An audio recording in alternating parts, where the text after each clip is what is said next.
అబ్బా, ఆ నూనె పవిత్రం, ఆ పిండి పవిత్రం, ఆటితోని తయారు చేస్తున్న చిప్స్ కారా మిక్చర్ పరమ పవిత్రం పోన్రి. పవిత్రం అయితే వార్తెందుకంటారా? పవిత్రమైన కారెడ్డంగా చెప్తున్నాం తప్ప నిజం కాదుల్లో.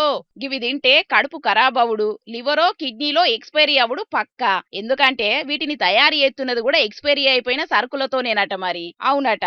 ఎక్కన్నో కూడా కాదు, రంగారెడ్డి జిల్లా మైలార్ దేవరపల్లి పోలీస్ స్టేషన్ పరిధిలున్న ఓ గోదాంలో సాగుతుందట ఈ లత్కోర్ కార్యం. ఫుడ్ సేఫ్టీ అధికారులు బయటేసిండ్రు ఈ బాగోతాన్ని. వాడేదంతా అవుట్డేట్ మాలేనట. గలీజ్ గలీజ్ రసాయనాలు సుతం కలుపుతున్నారట. అగో ఆ నూనె చూడుండ్రి, ఇంజన్ ఆయిల్ లెక్క ఎట్లున్నదో.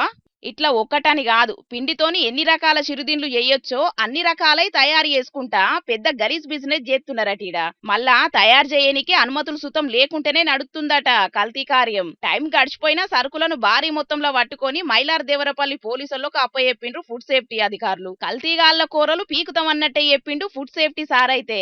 ఇక ఇదిట్లుంటే గిది చూడుండ్రబ్బా, చాయ్ తాగుకుంటా ఉస్మానియా బిస్కెట్లు తినేటోళ్ళు.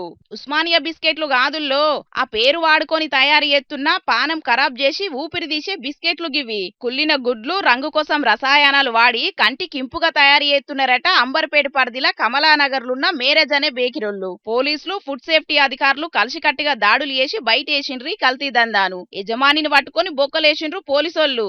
ఏమైనా ఫుడ్ సేఫ్టీ అధికారులకు సెల్యూట్ కొట్టాలే పోన్రి. ఈనాడుమా అస్సలు తగ్గుతలేరు. దొరికినోళ్ళను దొరికినట్టు కల్తీ రాయిలను రఫ్ఫాడిస్తున్నారు. నగర ఆహార భద్రత ప్రమాణాల మీద కఠినమైన తనిఖీలుంటాయని కూడా చెప్తున్నారు. ఇంతకంటే కావాల్సింది ఏమున్నది సాల్రు. ఒక్కలను కూడా ఇడిచిపెట్టకుండ్రని అంటున్నారు పట్నం పబ్లిక్.